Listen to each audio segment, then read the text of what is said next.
terlalu dekat kah? Annyeonghaseyo. Bukan, salah server. Nah, soal ya. Oh, bapak malu gara-gara makin rame orang.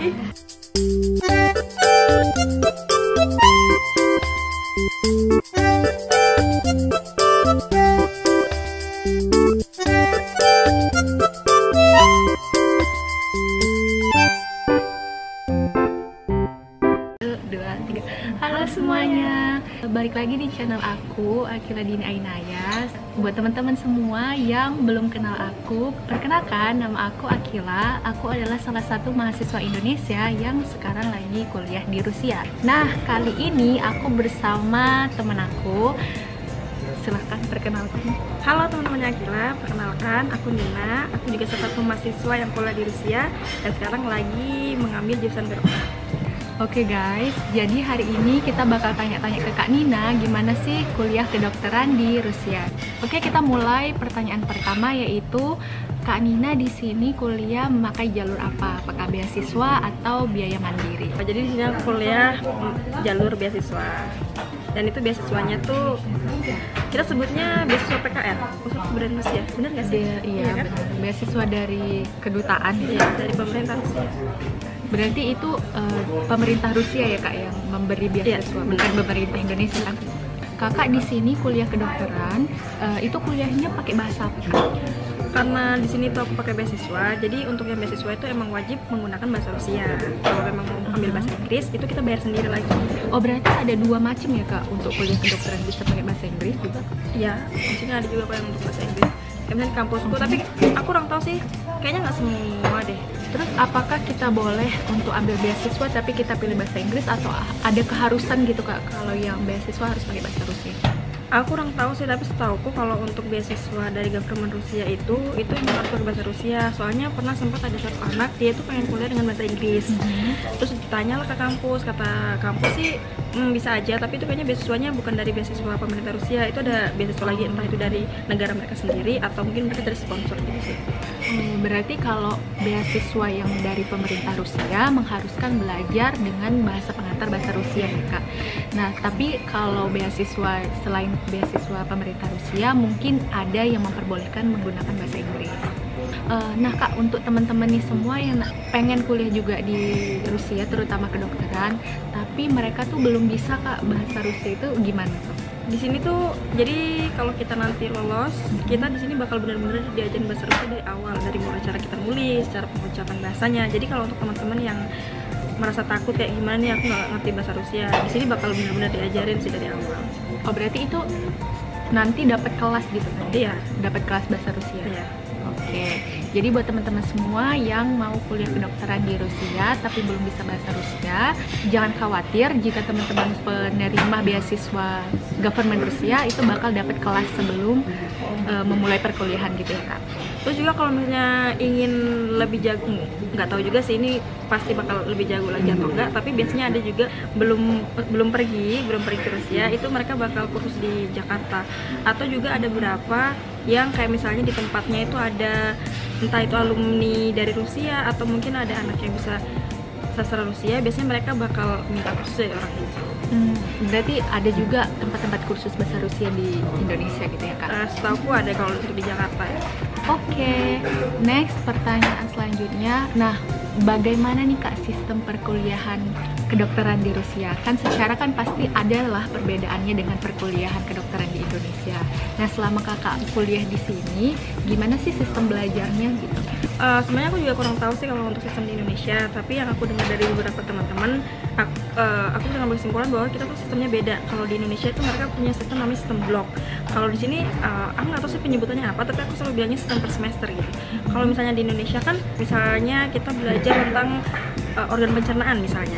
Jadi semuanya itu kita belajar tentang organ pencernaan, mulai dari patofisiologinya, patoanatominya, dari anatominya itu kita belajar tentang organ pencernaan. Tapi kalau kita di sini tuh per mata pelajaran, misalnya kayak semester ini aku punya patofisiologi, jadi aku bakal pelajari patofisiologi itu semuanya, bukan hanya sekedar organ pencernaan kayak gitu. Terus juga Kalau di Indonesia itu kan kayaknya setauku ujiannya sistemnya per blok gitu. Jadi kayak misalnya blok organ pencernaan, jadi nanti semuanya itu mereka bakal ujian tentang organ pencernaan.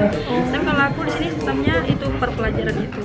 Dan kalau di Indonesia juga kan sistemnya setauku ya, maaf kalau misalnya keliru nanti diralat, di sana tuh mereka sistemnya SKS kan, jadi kayaknya mereka bisa nentuin kayak mereka mau ambil mata kuliah apa. Kalau misalnya di sini emang dari kampus itu yang udah nentuin kita semester ini pelajarannya ini kayak gitu, jadi kayak udah ada targetnya, selesainya nggak milih gitu ya Kak? Iya.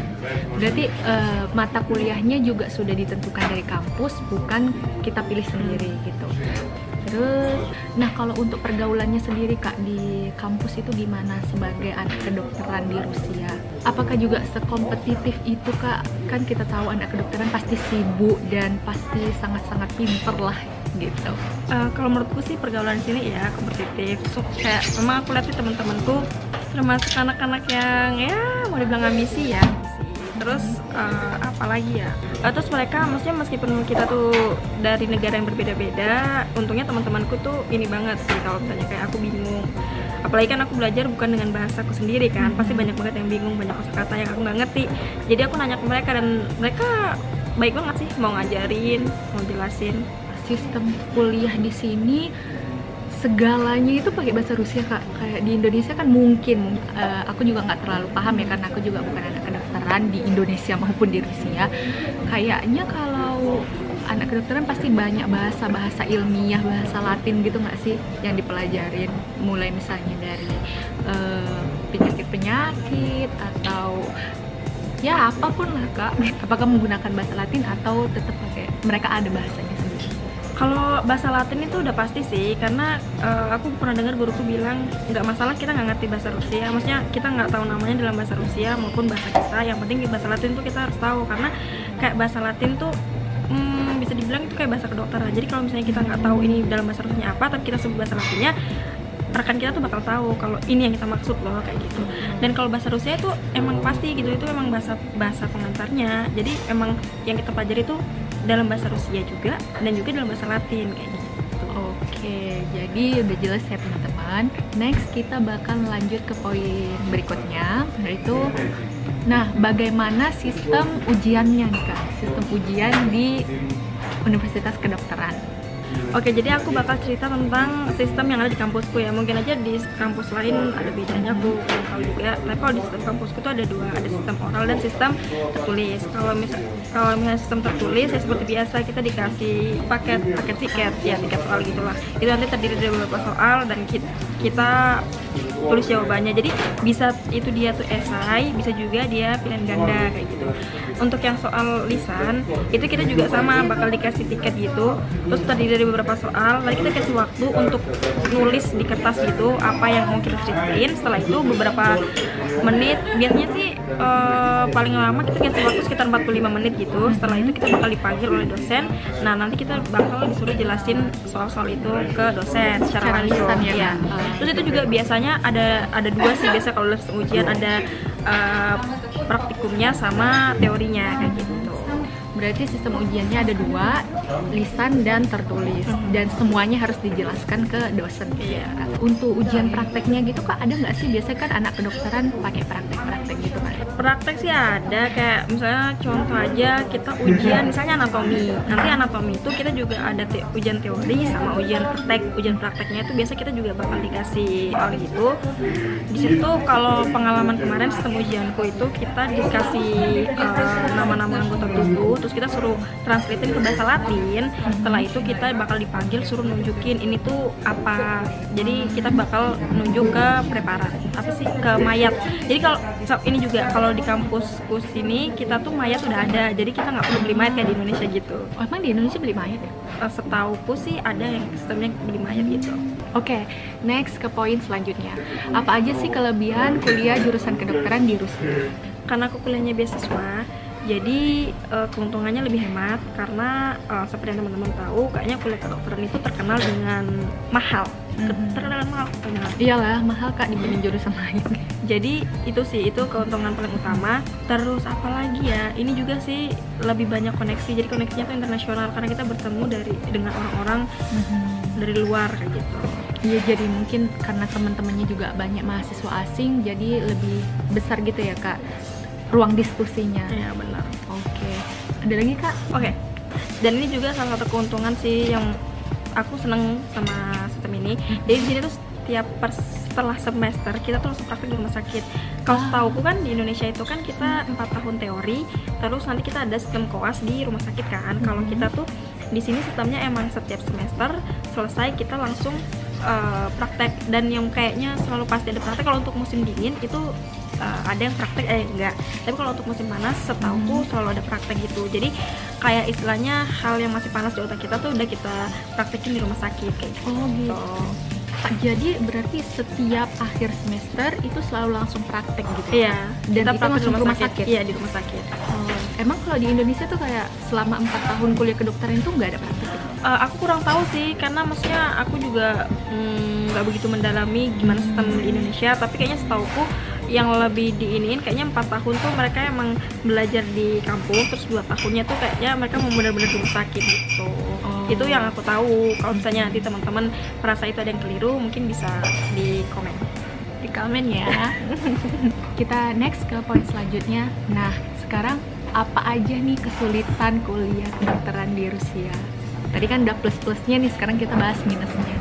Kalau menurut aku minusnya itu bahasa sih, karena emang kita sudah mempelajari bahasa Rusia selama setahun, tapi kalau menurut aku pribadi itu nggak membuat kita 100% tahu semua kosakata. Apalagi waktu aku belajar bahasa itu, ya bahasa yang kita pelajari ya memang tentang formula-formula kalimatnya, terus kata-kata yang emang sering digunakan di kehidupan sehari-hari. Tapi kalau untuk medis itu ketika masuk kuliah tuh banyak kosakata baru yang kayaknya nggak familiar gitu buat aku. Itu terus sama apa lagi, sebenarnya ini sih kayaknya teman-teman udah pada tahu ya, kalau kita yang kuliah di luar negeri, nanti setelah kita masuk ke Indonesia itu kita ada namanya sistem penyetaraan. Jadi kita kalau udah lulus nggak langsung serta-merta kita bisa kerja, ada berentetan proses yang bisa dibilang sangat panjang untuk bisa kerja di Indonesia. Apalagi kayaknya jurusan kedokteran itu di Indonesia aja kan panjang gitu ya Kak prosesnya. Setelah koas ada lagi penyetaraan, kurang tahu juga sih akunya. Kalau misalnya untuk yang kuliah di Indonesia sendiri sih mungkin mereka nggak seribet kita yang kuliah di luar negeri ya, karena setahu aku kayaknya setelah mereka keluar nanti mereka ada namanya sistem internship. Jadi itu kayak 1 tahun gitu mereka ditempatkan di ya tempat lah yang nanti ada nentuin gitu. Setelah itu baru mereka mungkin kayaknya bisa deh kerja di mana yang mereka mau, setauku ya. Tapi kalau kita ya itu jadi kita nanti ada ujian, entah itu ujian penyetaraan. Iya, penyetaraan. Terus kita juga nanti ada kayak belajar gitu untuk sekitar 1 tahunan ya setauku. Kayaknya untuk menyelaraskan sistem pembelajaran kita sama di Indonesia. Karena yang kita tahu kan sistem penyakit di Indonesia pun, maksudnya jenis-jenis penyakitnya dan penyebab-penyebab penyakitnya itu kan di Indonesia dan di negara lain tuh beda. Dari segi sosialnya atau musim juga itu juga menyebabkan beberapa penyakit beda. Jadi kayaknya kenapa kita harus penyetaraan ya, salah satu penyebabnya juga itu karena perbedaan-perbedaan. Oke, kita masuk poin yang terakhir. Nah, pesan-pesan Kak Nina nih untuk nanti teman-teman yang mana tahu ada yang mau kuliah ke Rusia, terutama jurusan kedokteran, apa aja nih? Mungkin aku cuma mau ini ya, ngasih tahu aja.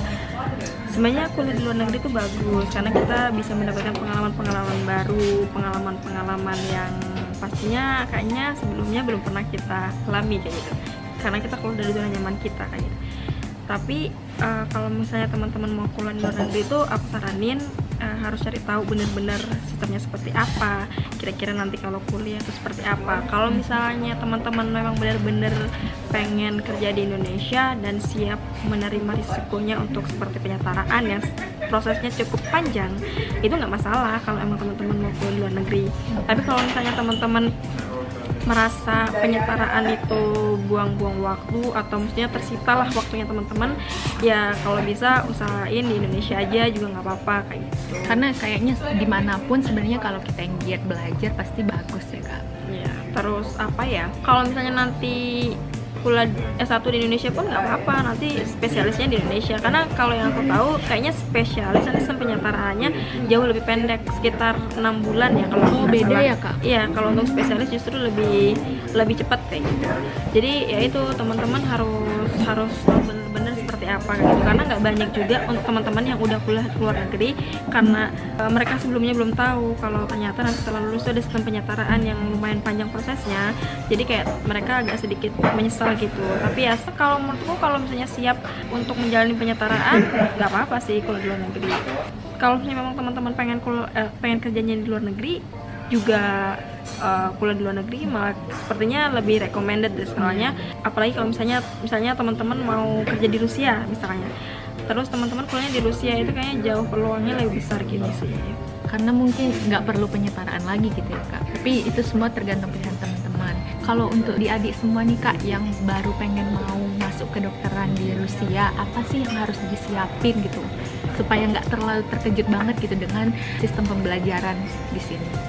Kalau menurut aku sih yang paling penting itu mental sih. Soalnya kalau misalnya mental udah siap, apapun yang mereka alami nanti di sini mereka nggak kaget. Terus juga kalau bisa sih bagus juga kalau misalnya kota atau kampus yang kalian tuju tuh ada dari negara Indonesia, atau mungkin kalian yang mencoba untuk mencari informasi lah dari mereka-mereka yang ada di kampus itu atau di kota itu, atau dari pihak kampusnya tentang asrama, tentang sistem kuliah seperti apa kayak gitu. Jadi nanti pas kalian di sini juga nggak kaget gitu. Jadi kalian udah mempersiapkan. Tapi memang yang aku yang paling penting itu mental sih, karena nggak banyak juga yang ternyata realitanya nggak sesuai dengan ekspektasi mereka. Jadi kayak ekspektasinya udah terlalu tinggi waktu di Indonesia, pas sampai ke Rusia tuh nggak sesuai harapan, jadi malah drop ya kan Kak.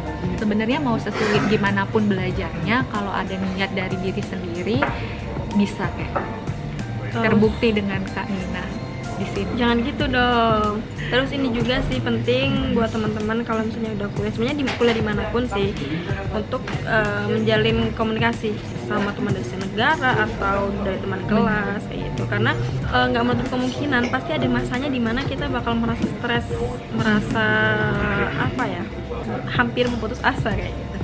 Jadi dengan adanya teman itu sangat membantu sih, entah untuk kita berbagi cerita atau ya apa aja deh. Bukan berarti anak kedokteran itu jadi ansos ya. Ini buktinya teman-teman anak kedokteran di sini masih bisa kok jalan-jalan dan main-main bareng teman-teman semua. Oke, jadi sampai sini aja videonya.